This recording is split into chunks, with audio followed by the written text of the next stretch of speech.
Sir, Judge, High Court of Kerala. We have been waiting to hear from you for 2 years, so it is with immense respect and gratitude that I invite Mr. Justice Devan Ramachandran Sir to officially inaugurate Ammana 2024. Namaskaram and good evening. ഇന്ന് attention കിട്ടുക എന്ന് പറയുന്നത് അത്ര എളുപ്പമല്ല എന്ന് എനിക്കറിയാം. I hearing a lot of sound. കുട്ടികളുടെ sound ചുറ്റും ഞാൻ കേൾക്കുന്നൊരു സമയം കൂടെയാണത്. Not very easy to speak like this. ഞാൻ ഒരു പർട്ടിക്കുലർ ലാംഗ്വേജ് എടുക്കാതെ, ഇംഗ്ലീഷ് ആൻഡ് മലയാളം എടുക്കാതെ, I will just speak very casually. കാരണം ഒരു ആനുവൽ ഡേ എന്ന് പറയുന്നത് നമ്മുടെയൊക്കെ ചെറുപ്പത്തിൽ നമ്മുടെ മെമ്മറിയിലുള്ളത് തന്നെയാണ്. ഞാനിവിടെ ഭാരതീയ വിദ്യാഭവനിലാണ് പഠിച്ചത്. അപ്പോൾ എല്ലാ ആനുവൽ ഡേയും ഒരു വലിയ സെലിബ്രേഷൻ തന്നെയാണ്. എനിക്ക് ആ ആനുവൽ ഡേൻ്റെ പിന്നിൽ പോകുന്ന ഒരു എഫേർട്ട് എനിക്ക് നന്നായിട്ട് അറിയാം. ബിക്കോസ് നമ്മളൊക്കെ തന്നെ സ്കൂളിൽ പഠിക്കുന്ന കാലത്ത് ഇതൊരു വലിയ സെലിബ്രേഷനുള്ളൊരു പ്രിപ്പറേഷനാണ്. ഒരു മാസം അല്ലെങ്കിൽ 2 മാസം മുമ്പ് അതിൻ്റെ എല്ലാ എന്താ പറയുക റിഹേഴ്സൽസും പ്രാക്ടീസ് സെഷൻസും ഒക്കെ ആയിട്ട് ടീച്ചേഴ്സും സ്റ്റുഡൻസും ഒക്കെ ആയിട്ട് ക്ലാസ് റൂമിൽ നിന്ന് കിട്ടുന്ന ഒരു സമയം മോഷ്ടിച്ചെടുത്തുകൊണ്ട് we use to do a lot of rehearsals and practices. നല്ല ഓർമ്മയുണ്ട് എനിക്കത്. ടീച്ചേഴ്സ് എടുത്തിരിക്കുന്ന എഫേർട്ട് എന്ന് പറയുന്നത്, പ്രിൻസിപ്പളായാലും മറ്റുള്ള ടീച്ചേഴ്സ് എടുത്തിരിക്കുന്ന എഫേർട്ട്, അതൊരു ബ്രില്യൻ്റ് എഫേർട്ടാണെന്നുള്ളത് നമുക്കറിയാം. പക്ഷെ അത് വളരെ റെക്കഗ്നൈസ് ചെയ്യപ്പെടുന്നത് വളരെ കുറവാണ്. But today I want you to recognise the effort taken by the staff, teachers and students. അത് ആദ്യം നമുക്ക് അവരെ കൈയടിച്ചുകൊണ്ട് നമുക്ക് തുടങ്ങണം. And that is a way to start it. നിങ്ങൾ ശ്രദ്ധിച്ചോ എന്ന് എനിക്കറിയില്ല, വെൽക്കം ഡാൻസിൽ ഇവിടെ ഒരു ആന വന്നിരുന്നു. I don't know if you so that.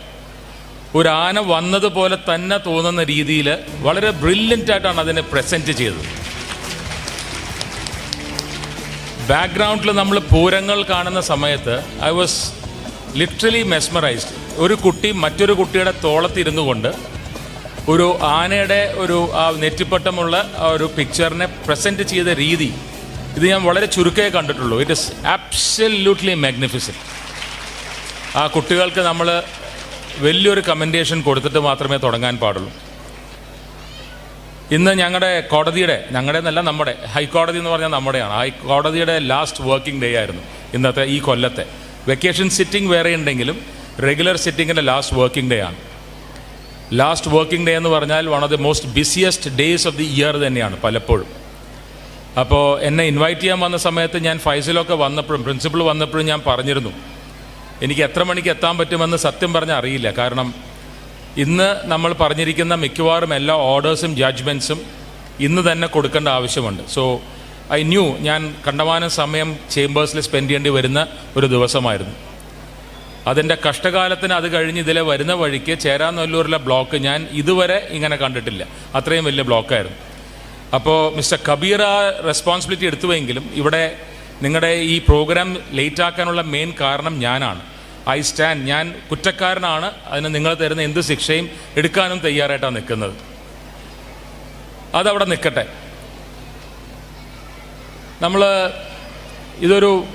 ഞാൻ ആദ്യമായിട്ടാണ് ഈ സ്കൂളിൽ വരുന്നത്. So I am not really aware രാവിലെ എങ്ങനെയാണെന്ന് എനിക്കറിയില്ല. ഇന്ന് ഇറ്റ് ലുക്സ് ലൈക്ക് ഒരു എന്താ പറയുക, ഒരു എക്സിബിഷനോ അല്ലെങ്കിൽ ഒരു വലിയൊരു ഒരു അവാർഡ് നൈറ്റിൻ്റെ ഒരു പ്രതീതിയിൽ തരുന്ന ഒരു രീതിയിലാണ് നിങ്ങളതിനെ ഒരുക്കിയിരിക്കുന്നത്. ബ്യൂട്ടിഫുൾ സീൻ ഇവിടെ നിന്നൊക്കെ കാണുന്ന സമയത്ത് it's so beautiful. Fully occupied ഒരു ഓപ്പൺ എയർ സെനറിയോ വളരെ വളരെ ബ്യൂട്ടിഫുൾ ആയിട്ടുണ്ട്. It's wonderful. I'm so glad that you have invited me to the school. Late ആയിട്ടാണെങ്കിലും I was able to reach here in time. ഒരു പ്രസംഗത്തിനുള്ളൊരു സമയമല്ല ഇത്. കാരണം സാധാരണ ആനുവൽ ഡേ എന്ന് പറയുമ്പോൾ പേരൻസിന് അവരുടെ കുട്ടികൾക്ക് അവർക്ക് അവാർഡ് തരുന്നതും അവർക്ക് അവാർഡ് കിട്ടുന്നതും അവരുടെ പെർഫോമൻസസ് കാണാനൊക്കെ ആയിരിക്കും താല്പര്യം. അപ്പോൾ ഞങ്ങളൊക്കെ പഠിക്കുന്ന കാലത്ത് ഇതുപോലത്തെ ഈ ഫോർമൽ ഫംഗ്ഷൻ വരുന്ന സമയത്ത് നമുക്കത് എത്രയും പെട്ടെന്ന് തീർന്ന് ആ ഗസ്റ്റ് എന്ന് പറയുന്ന മനുഷ്യനൊന്ന് മാറിക്കിട്ടിയാൽ നമുക്ക് ബാക്കി കാര്യങ്ങളിലേക്ക് കടക്കാമെന്ന് നമ്മൾ എപ്പോഴും ചിന്തിക്കുക. അപ്പോൾ ഇപ്പോൾ ഞാനത് മനസ്സിലാക്കുന്നു. നിങ്ങളുടെ മനസ്സിൽ കൂടെ പോകുന്നതും അതാവാനാണ് കൂടുതൽ സാധ്യത. ഇതൊന്ന് തീർന്ന് കിട്ടിയിട്ട് വേണം നമ്മുടെ മക്കൾക്കൊക്കെ അവാർഡ് കിട്ടുന്നതും അവരുടെ പെർഫോമൻസ് കാണാൻ വേണ്ടി. So I will not keep you too long. ഞാനത് അധികം സമയം എടുക്കാൻ താല്പര്യമില്ല. ഇപ്പോൾ മിസ്റ്റർ കബീർ പറഞ്ഞതുപോലെ ആണെങ്കിൽ ഇവിടെ കൂടുതൽ പേരൻസ് ആണ്, കുറച്ച് ടീച്ചേഴ്സ് ഉണ്ടാവാം. കുട്ടികളുണ്ട്, കുട്ടികളുടെ അറ്റൻഷൻ കിട്ടില്ല, അവർ ഓടി നടക്കുന്നു, ദേ ആർ ഓൾ ഹാപ്പി. അവർ നാച്ചുറലി അവർക്ക് നമ്മൾ ഈ പറയുന്ന ബോറടിയൊന്നും അവർക്ക് കേൾക്കാൻ താല്പര്യം ഉണ്ടാവില്ലായിരിക്കാം. പക്ഷേ ഒരു ആനുവൽ ഡേ എന്താണെന്നുള്ളത് സാധാരണ നമ്മൾ എസ് ചെയ്യുമ്പോൾ നമ്മളതൊരു ഫണ്ണാണ്, ഫ്രോളിക്കാണ്, it's a day of rejoicing. വളരെ സന്തോഷമുള്ള ദിവസമാണെങ്കിലൊക്കെ അതൊക്കെ ശരിയാണ്. നമ്മുടെ മക്കളുടെ ഒരു പ്രോഗ്രസ്സാണ് നമ്മൾ കാണുന്നതൊക്കെ പറയുമ്പോഴും നമ്മൾ മറന്നു പോകുന്ന ഒരു കാര്യമുണ്ട്. ആനുവൽ ഡേ എന്ന് പറയുന്നത് it is also A day of നമ്മുടെ പേരൻസിൻ്റെ ഒരു അസസ്മെൻറ്റിൻ്റെ ദിവസവും കൂടിയാണ്. അത് പലപ്പോഴും നമ്മൾ ഒരിക്കലും അത് മനസ്സിൽ കൂടെ പോകാറില്ല.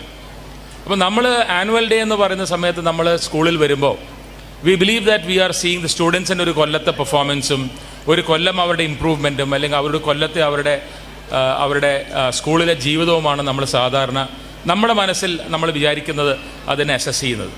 പക്ഷേ എൻ്റെ മനസ്സിൽ അങ്ങനെയല്ല. എൻ്റെ മനസ്സിൽ ഒരു ആനുവൽ ഡേ എന്ന് പറയുന്നത് ഒരു പേരൻറ്റിൻ്റെ ഒരു കൊല്ലത്തെ അസസ്മെൻറ്റ് ഡേ ആണ്. ശരിക്കും പറഞ്ഞു കഴിഞ്ഞാൽ നമ്മൾ have we walked the right path, did we live well, നമ്മൾ നമ്മുടെ കുട്ടികൾക്ക് നേർവഴി കാണിച്ചു കൊടുത്തിരുന്നോ, നമ്മൾ കാണിച്ചു കൊടുത്ത വഴി ശരിയായിരുന്നോ, പക്ഷേ അതിനൊക്കെ മുമ്പ് നമ്മൾ മര്യാദയ്ക്ക് അവരുടെ മുമ്പിൽ ജീവിച്ച് കാണിച്ചോ, did we lead by example. ഇതാണ് നമ്മൾ സാധാരണ ഒരു ആനുവൽ ഡേക്ക് ചിന്തിക്കേണ്ടത്.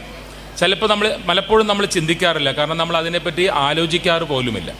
അപ്പോൾ ഒരു ആനുവൽ ഡേ എന്ന് പറയുന്നത് ഒരു പേരൻറ്റിനെ സംബന്ധിച്ചിടത്തോളം അവരുടെ ആനുവൽ അസസ്മെൻറ്റ് ഡേ ആണ്. കുട്ടികൾക്ക് നിങ്ങൾ മാർക്ക് ലിസ്റ്റ് ഇടുന്നത് പോലെ നമുക്ക് മാർക്ക് ലിസ്റ്റ് ഇടേണ്ട ഒരു ദിവസമാണ് ആനുവൽ ഡേ എന്ന് പറയുന്നത്. കാരണം ആ ഒരു ദിവസമാണ് നമ്മൾ ഈ ഒരു കൊല്ലം എങ്ങനെ നമ്മുടെ കുട്ടികൾക്ക് വേണ്ടി എങ്ങനെ ജീവിച്ചു, അവരെ നമ്മൾ എങ്ങനെ ജീവിച്ച് കാണിച്ചു എന്ന് കാണിക്കുന്ന ഒരു ദിവസം, അതിൻ്റെ ഒരു അസസ്മെൻറ്റിൻ്റെ ദിവസമാണിന്ന്. ഞാൻ പലപ്പോഴും പറയാറുണ്ട്, ഇന്നത്തെ കാലത്ത് ചിലപ്പോൾ ഇതൊക്കെ ഒരു വളരെ അൺഫാഷനബിൾ ആണെന്ന് തോന്നുന്ന രീതിയിലാണ് കാര്യങ്ങൾ പോകുന്നത്. When you look around U, നമ്മൾ വിചാരിക്കും ഞാൻ ഈ പറയാൻ പോകുന്നതൊന്നും വളരെ വലിയ കാര്യങ്ങളൊന്നും അല്ലല്ലോ എന്ന് വിചാരിക്കുന്ന ഒരു കാലഘട്ടമാണ്. ഞാൻ എപ്പോഴും പറയും ഓണസ്റ്റി, വെർച്വോസിറ്റി, നമ്മൾ ഈ റെക്റ്റിറ്റ്യൂഡ് എന്നൊക്കെ പറയുന്ന ഇംഗ്ലീഷിൽ പറയുന്ന നീതി, സത്യസന്ധത, ഇതൊക്കെ അതൊന്നും അത്ര ആവശ്യമില്ല എന്ന് നമ്മൾ വിചാരിക്കുന്ന രീതിയിലാണ് നമ്മുടെ ലോകം നമ്മുടെ ചുറ്റിലും പ്രസൻറ്റ് ചെയ്ത് വരുന്നത്. പക്ഷെ അങ്ങനെയല്ല. ഈ കോൺസെപ്റ്റ്സ് ഇത് എല്ലാ കാലത്തുമുള്ള കോൺസെപ്റ്റ്സാണ്. ജീവിതം എത്രയ്ക്ക് മുമ്പിൽ പോയി എന്ന് പറയുമ്പോഴും എത്ര പിന്നിൽ പോയി എന്ന് പറയുമ്പോഴും നമ്മുടെ ഗൈഡിങ് ഫാക്ടേഴ്സ് എന്ന് പറയുന്നത് ഈ സത്യസന്ധത, നീതിബോധം, മറ്റൊരാൾക്ക് വേണ്ടി ജീവിക്കുക, അവർക്ക് വേണ്ടി നമ്മൾ മാറിക്കൊടുക്കുക എന്ന് പറയുന്ന ഒരു സെൽഫിഷ്നെസ് ഇല്ലാതെ സെൽഫ്ലെസ്നെസ് എന്ന് പറയുന്ന പ്രിൻസിപ്പിൾസ് വെച്ച് ജീവിക്കുമ്പോഴാണ് ജീവിതം ശരിക്കും ജീവിതമാവുന്നത്. മറ്റേതൊരു റേസാണ്. നമ്മൾ വെട്ടിപ്പിടിക്കുവാനും നമ്മുടെ ഉന്നതികൾ നോക്കി ഓടി നടക്കുമ്പോഴും നമ്മൾ ശരിക്കും ജീവിക്കുവാണോ എന്നുള്ളത് സത്യം പറഞ്ഞാൽ നമ്മൾ ആലോചിക്കേണ്ട ഒരു കാര്യമാണ്. This is really speaking you are conquering. പക്ഷേ ജീവിതം എന്ന് പറയുന്നത് it makes A meaning when you live four somebody else. ഞാനിത് പലപ്പോഴും പറയുന്ന ഒരു കാര്യമാണ്. ഞാൻ 25-26 കൊല്ലം പ്രാക്ടീസ് ചെയ്തിട്ടാണ് ഈ ജോലി തുടങ്ങിയത്. ഞാൻ ഈ ജോലിയിൽ വന്നിട്ട് 8-8 കൊല്ലമേ ആയിട്ടുള്ളൂ. പക്ഷേ ഈ 8.5 കൊല്ലം എനിക്ക് ലൈഫിൽ ഭയങ്കരമായ മീനിങ് തന്നൊരു സമയമാണ്. ബിക്കോസ് നമ്മൾ ജീവിക്കുന്നത് നമുക്ക് വേണ്ടിയല്ല എന്നും നമ്മൾ ചെയ്യുന്ന ഓരോ കാര്യം മറ്റൊരാൾക്ക് അത് വളരെ വലിയൊരു ഇമ്പാക്റ്റ് ഉണ്ടാക്കുമെന്ന് മനസ്സിലാക്കുന്ന ആ റെസ്പോൺസിബിലിറ്റി തന്നെ നമുക്ക് സത്യം പറഞ്ഞാൽ ജീവിതത്തിലെ ഏറ്റവും വലിയ ഒരു ഉത്തേജനമാണ്. പക്ഷേ ഇത് ഈ ജോലിയിൽ മാത്രമല്ല, സത്യം പറഞ്ഞാൽ നമ്മുടെ കുട്ടികളെ നമ്മൾ ഓരോരുത്തരും നമ്മൾ നോക്കേണ്ടത് അവരെ നമ്മുടെ അടുത്ത നേഷൻ ബിൽഡേഴ്സ് ആയിട്ടാണ്. അടുത്ത ജനറേഷൻ എന്ന് പറയുമ്പോൾ ഈ രാജ്യത്തിൻ്റെ അടുത്ത പില്ലേഴ്സാണ് നമ്മുടെ കുട്ടികളെന്ന് പറയുന്നത്. മിസ്റ്റർ കബീർ പറഞ്ഞതുപോലെ ഇത് എൻ്റെ ഒരു സ്പീച്ചിൽ നിന്ന് അദ്ദേഹം പറഞ്ഞു എന്ന് പറഞ്ഞ് എനിക്ക് ഓർമ്മയുണ്ട്. ഞാൻ പറഞ്ഞിരുന്നു, എഡ്യൂക്കേഷൻ എന്ന് പറയുന്നത് സ്കൂളുകളിലോ കോളേജുകളിലോ മാത്രം നിൽക്കുന്ന ഒരു കാര്യമല്ല. ഇൻഫാക്റ്റ് അത് എഡ്യൂക്കേഷൻ്റെ ഒരു ഭാഗം മാത്രമാണ്. എഡ്യൂക്കേഷൻ എന്ന് പറയുന്നത് ജീവിതം തന്നെയാണ്.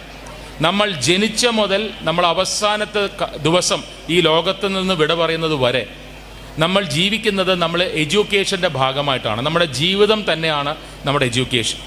അപ്പോൾ സ്കൂളിൽ പഠിക്കുന്നതാണ് എഡ്യൂക്കേഷൻ എന്ന് വിചാരിക്കുന്നത് ശരിയല്ല. നമ്മൾ സ്കൂളിൽ പഠിക്കുന്നത് നമ്മളെ ജീവിതത്തിനെ മുന്നോട്ട് നയിക്കാനുള്ള ആ ഒരു ഫൗണ്ടേഷൻ ക്രിയേറ്റ് ചെയ്തുകൊണ്ടാണ് നമ്മൾ പോകുന്നത്. സ്കൂളുകൾ കോളേജുകൾ എന്ന് പറയുന്നത് അതിൻ്റെ ഫൗണ്ടേഷൻസാണ്. ആ ഫൗണ്ടേഷൻ സ്ട്രോങ് ആണെങ്കിൽ the buildings that you build on it, ഇതിൻ്റെ കൺസ്ട്രക്ഷൻ നടത്തുന്നത് വളരെ സ്ട്രോങ്ങും വളരെ എവർലാസ്റ്റിങ്ങുമായി മാറും. അതുകൊണ്ടാണ് സ്കൂളുകൾ ഇപ്പോൾ അത്രയും ഇമ്പോർട്ടൻ്റ് ആവുന്നത്. ഒരു കാലത്ത് നമ്മൾ കേരളത്തിൽ ഞങ്ങളുടെയൊക്കെ ചെറുപ്പത്തിൽ, ഞാനൊക്കെ സ്കൂളിൽ തുടങ്ങുന്ന കാലത്ത് 1970കളുടെ ആദ്യം ഇവിടെ നമ്പർ ഓഫ് സ്കൂൾസ്, നല്ല സ്കൂളുകൾ കുറവായിട്ട് അന്ന് പൈസയുള്ള ആൾക്കാർ കുട്ടികളെ ഊട്ടിയിലും ഏർക്കാടിലൊക്കെ വിട്ട് പഠിപ്പിക്കുമായിരുന്നു. ആ ഒരു ട്രെൻഡ് കംപ്ലീറ്റ്ലി മാറിയത് ഇവിടെ ഈ സ്കൂളുകൾ CBSEയുടെ ഒക്കെ സ്കൂളുകൾ വരാൻ തുടങ്ങിയ സമയത്താണ് ആ ട്രെൻഡ് മാറിയത്. ഇന്ന് നമുക്ക് we have the finest of schools in Kerala. കൊച്ചിയിൽ തന്നെ നമുക്ക് കിട്ടാവുന്ന ഏറ്റവും നല്ല സ്കൂളുകൾ നമ്മുടെ കൊച്ചിയിൽ തന്നെയുണ്ട്. I see that this is one among those brilliant schools that I have been talking about. ഞാൻ ഈ സ്കൂളിൽ വന്നിട്ടില്ല എന്ന് മാത്രമേ ഉള്ളൂ. എന്നെ 2-3 കൊല്ലമായിട്ട് വിളിക്കുന്നുണ്ടെന്നുള്ളതും സത്യമാണ്. അപ്പോൾ സ്കൂളിനെ പറ്റി പറയുന്ന സമയത്ത് ഞാൻ എപ്പോഴും എൻ്റെ ഒരു വളരെ പെറ്റായിട്ടുള്ള, എനിക്ക് വളരെ പാഷനറ്റ് ആയിട്ടുള്ള ഒരു ഞാൻ സംഗതിയുണ്ട്. ഞാൻ എപ്പോഴും പറയുന്ന ഒരു കാര്യമാണ്, നമ്മുടെ എഡ്യൂക്കേഷൻ എന്ന് പറയുന്നത് it is to make your children intellectually fearless ആവുക എന്നുള്ളതാണ്. അവർക്ക് നമുക്ക് ചിന്തിക്കുവാൻ, അവരെ പ്രേരിപ്പിക്കുക എന്നുള്ളതാണ് നമ്മുടെ ഏറ്റവും വലിയ കടമ. അവരെ നമ്മൾ പറഞ്ഞതുപോലെ ചിന്തിക്കുവാനും നമ്മൾ പറയുന്ന വഴിയിൽ നടക്കുക എന്നുള്ളതല്ല ശരിക്കും എഡ്യൂക്കേഷൻ എന്ന് പറയുന്നത്. വിദ്യാഭ്യാസം എന്ന് പറയുന്നത് കുട്ടിക്ക് ചിന്തിക്കുവാൻ, അവർക്ക് ഫ്രീ ആയിട്ട് ജീവിക്കുവാൻ, പേടിയില്ലാതെ ഭയമില്ലാതെ ജീവിക്കുവാൻ നമുക്ക് കൊടുക്കാവുന്ന ഒരു ഓപ്പർച്യൂണിറ്റിയാണ് ശരിക്കും പറഞ്ഞാൽ നമ്മൾ ഈ എഡ്യൂക്കേഷൻ എന്ന് പറഞ്ഞത് അതുകൊണ്ട് ഉദ്ദേശിക്കുന്നത്. അതുകൊണ്ട് തന്നെ ഞാൻ തുടങ്ങി വെച്ച സമയത്ത് മിസ്റ്റർ കബീർ പറഞ്ഞു ടോക്ക് ടു ദ പേരൻസ്. എനിക്ക് പേരൻസിനോട് ഒരു കാര്യമേ പറയാനുള്ളൂ. നമ്മൾ കേട്ടിട്ടുണ്ടാവും, ഇറ്റ് ഈസ് ഓൾവേസ് സെഡ് മാതാപിതാ ഗുരു ദൈവം എന്നാണ്. ഒരു കുട്ടിയുടെ ആദ്യത്തെ എന്താ പറയുക, ഗുരുവാണെങ്കിലും ഈശ്വരനാണെങ്കിലും അത് മാതാവും പിതാവുമാണ്. നമ്മൾ എങ്ങനെ ജീവിക്കുന്നു അങ്ങനെയായിരിക്കും നമ്മുടെ കുട്ടികൾ കണ്ടു വളരുക. നമ്മൾ അവരുടെ മുമ്പിൽ ഒരു റോൾ മോഡൽ ആവുക എന്നുള്ളതാണ് നമ്മുടെ ദൗത്യം. നമ്മളൊരു റോൾ മോഡൽ ആയിക്കൊണ്ട് നമുക്ക് അവർക്ക് ഒരു ഇൻസ്പിറേഷൻ കൊടുക്കാൻ സാധിക്കുവാണെങ്കിൽ നിങ്ങൾ കൂടുതൽ ബുദ്ധിമുട്ടേണ്ടി വരില്ല. കുട്ടികൾ വളരെ നമ്മൾ വിചാരിക്കുന്നതിനേക്കാളും നന്നായി, നമ്മൾ എക്സ്പെക്റ്റ് ചെയ്യുന്ന ലെവൽസിനേക്കാളും നല്ലതായി മുകളിലേക്ക് അവർ കയറും, യാതൊരു സംശയവുമില്ല. അത് കയറുന്നില്ല എന്ന് നിങ്ങൾക്ക് തോന്നുകയാണെങ്കിൽ അതിൻ്റെ കുറ്റം നിങ്ങളിലാണ്, നമ്മളിലാണ്, പേരൻസ് എന്നുള്ള നിലയ്ക്ക്. പേരൻസിൻ്റെ റോള് വളരെ ഇമ്പോർട്ടൻ്റ് ആണ്. അത് എന്തുകൊണ്ടാണോ നമ്മൾ കാണാത്തതെന്ന് എനിക്കറിയില്ല, അല്ലെങ്കിൽ അത് ഫോർമലായിട്ട് കാണാത്തതായിരിക്കും. നമ്മുടെ വീടാണ് ഒരു കുട്ടിയുടെ ആദ്യത്തെ ഗുരുകുലം. നമ്മുടെ വീട്ടിൽ നമ്മൾ എങ്ങനെയാണോ അങ്ങനെയായിരിക്കും ആ കുട്ടി വളരുക. ആ വീടാണ് നമുക്ക് എപ്പോഴും യൂണിവേഴ്സിറ്റി ആയിട്ട് മാറി വരേണ്ടത്. അപ്പോൾ അവിടുത്തെ ആദ്യത്തെ ഗുരു എന്ന് പറയുന്ന അച്ഛനും അമ്മയും അവരാണ് ശരിക്കും ലീഡിങ് ബൈ എക്സാമ്പിൾ എന്ന് പറയേണ്ടത്. ആ ലീഡിങ് ബൈ എക്സാമ്പിൾ നമ്മൾ ചെയ്യുന്നുണ്ടോ? Are we putting them on the right track? നമ്മുടെ ചിന്തകൾ, നമ്മുടെ ചെയ്തികൾ, നമ്മുടെ ആക്ഷൻസ് അത് കുട്ടികൾക്കൊരു ഇൻസ്പിറേഷൻ ആണോ, അതോ അവർക്ക് ഒരു തെറ്റായ ദിശയാണോ കാണിക്കുന്നത്? അത് നമ്മളാണ് ആദ്യം ചിന്തിക്കേണ്ടത്. നമ്മളാണ് നമ്മളെ കറക്റ്റ് ചെയ്യേണ്ടത്. നമ്മുടെ കുട്ടികൾ നന്നാവുന്നില്ല എന്ന് നമ്മൾ എപ്പോഴെങ്കിലും കംപ്ലൈൻറ്റ് പറഞ്ഞാൽ അതിൻ്റെ ഏറ്റവും വലിയ കുറ്റം നമ്മുടെ തന്നെയാണ്. ഞാനത് പറയാൻ കാരണം, നമ്മൾ എവിടെ പോകുമ്പോഴും എൻ്റെ അടുത്ത് പലപ്പോഴും ആൾക്കാർ പറയും, ഇപ്പോഴത്തെ നമ്മുടെ കുട്ടികൾ പല തെറ്റായ ദിശകളിൽ പോകുന്നു, ആൽക്കഹോളിസം, ഡ്രഗ്സ്, ഇതൊരു വലിയ പ്രശ്നമായിട്ടാണ് പറയുന്നത്. പക്ഷേ നമ്മൾ വളരെ സൂക്ഷിച്ച് നോക്കുകയാണെങ്കിൽ, ഞാനൊരു ജനറലൈസ് സ്റ്റേറ്റ്മെൻറ്റ് പറയുകയല്ലെങ്കിൽ പോലും വളരെ സൂക്ഷ്മമായിട്ട് നമ്മൾ നോക്കുകയാണെങ്കിൽ, അച്ഛനമ്മമാർ കൊടുക്കുന്ന വഴി ശരിയായിട്ട് പോകുന്ന ഒരു ദിശയിലേക്കാണെങ്കിൽ പല കുട്ടികളും ഈ വക ടെൻഡൻസീസിലേക്ക് വഴുതി വീഴാറില്ല. നമ്മൾ വീട്ടിൽ അവർക്ക് കൊടുക്കുന്ന എക്സാമ്പിളാണ് അവർ ജീവിതം മുഴുവൻ കൊണ്ടു നടക്കുക. ഞാൻ പലപ്പോഴും പറഞ്ഞിട്ടുണ്ട്, നമ്മളൊക്കെ സത്യം പറഞ്ഞാൽ എങ്ങനെ ജീവിക്കുന്നു എന്നുള്ളത് അതിൻ്റെ ഒരു ടെസ്റ്റ് ഡോസ് എന്ന് പറയുന്നത് വീടുകളിൽ നമ്മളെങ്ങനെയാണ് അവരുടെ മുമ്പിൽ നമ്മളെ പ്രസൻറ്റ് ചെയ്യുക എന്നുള്ളതാണ്. നമ്മുടെ കുട്ടികളുടെ റോൾ മോഡൽസ് ആവണം. ഞാൻ നേരത്തെ പറഞ്ഞതുപോലെ, ഞാനത് റീസ്റ്റേറ്റ് ചെയ്യുന്നു മാത്രമേ ഉള്ളൂ. നമ്മുടെ കുട്ടികൾക്ക് സൂപ്പർ സ്റ്റാറുകളായിരിക്കണം. എന്നാൽ മാത്രമേ അവർ നമ്മളെ കണ്ട് അവർ ഏതാണ് നല്ലത്, ഏതാണ് ശരി, ഏതാണ് തെറ്റ് എന്ന് അവർക്ക് മനസ്സിലാക്കാൻ സാധിക്കുകയുള്ളൂ. അതുകൊണ്ടാണ് പറഞ്ഞത്, ഒരു കുട്ടിയെ വളർത്തുന്ന സമയത്ത് അവൻ എങ്ങനെ ചിന്തിക്കണമെന്ന് പറഞ്ഞു കൊടുക്കലല്ല നമ്മുടെ ദൗത്യം. അവനെ ചിന്തിക്കുവാൻ പ്രേരിപ്പിക്കുക, നല്ലത് ചിന്തിക്കുവാൻ പ്രേരിപ്പിക്കുക എന്നുള്ളതാണ് ദൗത്യം. ഞാനൊക്കെ സ്കൂളിൽ പഠിക്കുന്ന സമയത്ത്, ഇപ്പോൾ അത് ടീച്ചേഴ്സ് പറയുന്നുണ്ടോ എന്ന് എനിക്കറിയില്ല, എന്നും നമ്മൾ കേൾക്കുന്ന ഒരു കാര്യമുണ്ടായിരുന്നു, if wealth is lost, nothing is lost. If health is lost, something is lost. If character is lost, everything is lost എന്ന് നമ്മളെ എല്ലാ ദിവസവും 1, 2, 3 പ്രാവശ്യം അന്ന് നമ്മളെ റിമൈൻഡ് ചെയ്യുമായിരുന്നു. അന്നൊക്കെ ശരിക്കും പറഞ്ഞാൽ ബോറടിക്കുമായിരുന്നു. കാരണം എന്തിനാണിത് എല്ലാ ദിവസവും 2, 3 പ്രാവശ്യം മരുന്നിന് പറയുന്നത് പോലെ പറയുന്നതെന്ന് ചിന്തിക്കുമായിരുന്നു. നൗ ഐ അണ്ടർസ്റ്റാൻഡ് അത് എന്തുകൊണ്ട് പറഞ്ഞു. ആ strength of character, purpose of character എന്ന് പറയുന്ന പ്രിൻസിപ്പിൾ അല്ലെങ്കിൽ കോൺസെപ്റ്റിൻ്റെ ഒരു importance that can never be understated. എൻ്റെ സ്കൂളിൽ ഞങ്ങൾ അസംബ്ലി തുടങ്ങിയിരുന്നത് ഋഗ്വേദിക് ഒരു ഹിമ്മിൽ നിന്നാണ്. Let noble thoughts come to us from every side. കാരണം കുട്ടികൾക്ക് നമ്മൾ നല്ല ചിന്തകൾ പകർന്നു കൊടുത്താൽ, അവർക്ക് നന്നായിട്ട് ചിന്തിക്കുവാൻ നമ്മൾ ഒരു അവസരം ഒരുക്കി കൊടുത്താൽ, ആ കുട്ടികൾ ഒരിക്കലും തെറ്റായ വഴിക്ക് പോകില്ല. അവർ നന്മ മാത്രമേ ചിന്തിക്കുകയുള്ളൂ, അവർ നന്മ മാത്രമേ ചെയ്യുകയുള്ളൂ. ആൻഡ് ഞാൻ സ്റ്റോപ്പ് ചെയ്യുന്നത് ഞാൻ എപ്പോഴും മിക്കവാറും സ്പീച്ചുകളിൽ പറയുന്ന ഒരു ചൈനീസ് അനോണിമസ് ഒരു പ്രോവർബിൽ നിന്നാണ്, ഒരു പ്രോവർബ് പറഞ്ഞുകൊണ്ടാണ്. കാരണം that gives you the link between thoughts and your life. ആ പ്രോവർബ് ഇങ്ങനെയാണ് പോകുന്നത്: be careful of your thoughts. നിങ്ങളുടെ ചിന്തകളെ സൂക്ഷിക്കുക. Because thoughts become your actions. Be careful of your words. ചിന്ത മാറി ശബ്ദങ്ങളിലെത്തുമ്പോൾ, because words becomes your actions.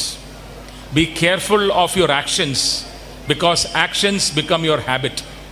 Be careful of your habit, because habits become your character. And be very careful of your character, because character defines your destiny. ഇത് എന്ത് beautiful ആണെന്നുള്ളത് നമ്മൾ ചിന്തിച്ചു കഴിഞ്ഞാൽ മനസ്സിലാവും. ഇന്നിപ്പോൾ ഈ തിരക്കിനിടയിൽ ചിലപ്പോൾ ഞാൻ ഈ പറയുന്നത് നിങ്ങൾക്ക് അതിൻ്റെ വ്യാപ്തി മനസ്സിലാവണം എന്നില്ല. ചിന്തിക്കുക, അതിനെപ്പറ്റി ആലോചിച്ച് കഴിഞ്ഞാൽ മനസ്സിലാവും. നമ്മൾ ചിന്തിക്കുന്നതാണ് നമ്മുടെ ജീവിതമായി മാറുന്നത്. What we think becomes your life. നമ്മൾ എങ്ങനെ ചിന്തിക്കുന്നുവോ അതുപോലെ ആയിരിക്കും നമ്മൾ ജീവിക്കാൻ പോകുന്നത്.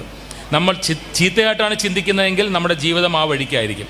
നമ്മൾ നന്മയാണ് ചിന്തിക്കുന്നത്, നല്ലത് മാത്രമാണ് ചിന്തിക്കാൻ നമ്മൾക്ക് പ്രേരണ കിട്ടണമെങ്കിൽ നമ്മൾ ഷുവറായിട്ട് നമ്മൾ ചിന്തിക്കുന്നതും നമ്മൾ ജീവിക്കുന്നതും വളരെ ഉന്നതങ്ങളിലായിരിക്കും. അങ്ങനെ ചെയ്യുമ്പോൾ you become a role model for your child. You are able to show an example to your child. Your child will be a reflection of what you are. ആ റിഫ്ലക്ഷൻ ചീത്തയാണെങ്കിൽ ചീത്ത, നല്ലതാണെങ്കിൽ നല്ല. അത് പറയുമ്പോൾ ഒരു ആനുവൽ ഡേക്ക് നിങ്ങളുടെ റെസ്പോൺസിബിലിറ്റി നിങ്ങൾക്ക് മനസ്സിലാവും. This is our responsibility to build the next generation of the finest citizens. നല്ല കുട്ടികൾ നല്ല ആൾക്കാരായി വളരണം. സെൽഫിഷ്നെസ് ഇല്ലാതെ മാഗ്നാനിമിറ്റിയുടെ ഒരു കോൺസെപ്റ്റിൽ വളരാൻ പറ്റണം. സെൽഫ് സെൻറ്റേർഡ് ആവാതെ, എല്ലാം ഞാനാണെന്ന് വിചാരിക്കാതെ, ഈ ലോകം നമ്മുടെ മുമ്പിൽ തുറന്നു തരുന്ന ഓപ്പർച്യൂണിറ്റീസ് കണ്ടുകൊണ്ട് ഈശ്വരൻ, അതിനെ ഏത് രീതിയിൽ നമ്മൾ വിശ്വസിച്ചാലും ഈശ്വരൻ എന്നുള്ളൊരു പ്രിൻസിപ്പിളിൽ നമ്മളെക്കാട്ടിലും ലാർജർ ഒരു ഫോഴ്സ് നമ്മളെല്ലാവരും കൺട്രോൾ ചെയ്യുമെന്ന് അറിഞ്ഞുകൊണ്ട് നമുക്ക് നമ്മുടെ കുട്ടികളെ വളർത്താൻ സാധിക്കണം. ഞാൻ ഇത്രയും സമയം എടുക്കാൻ സത്യം പറഞ്ഞ ഉദ്ദേശിച്ചതല്ല. I'm so sorry, because I'm very passionate. But ഇത് മിസ്റ്റർ കബീർ പറഞ്ഞു, പേരൻസിനോട് സംസാരിക്കാൻ പറഞ്ഞുകൊണ്ട് ഞാനൊന്ന് ശ്രമിച്ചു നോക്കിയെന്ന് മാത്രമേ ഉള്ളൂ. I'm sorry for having taken so much of time. ഏതായാലും നിങ്ങളുടെ പേഷ്യൻസ് വളരെ വളരെ എക്സെപ്ഷണലാണ്. ഞാൻ കാര്യമായിട്ട് ആൾക്കാർ കൈപൊക്കി എന്നെ ഇരുത്താൻ പറയലൊന്നും ശ്രമിച്ച് കണ്ടില്ല. Thank you for that. ഒരു ഫോർമാലിറ്റിയുടെ ഭാഗമായിട്ട് ഐ ഡിക്ലെയർ ദാറ്റ് അമാന അല്ലേ എൻ്റെ പേര് 2024 is inaugurated. Thank you so very much. Have a great time.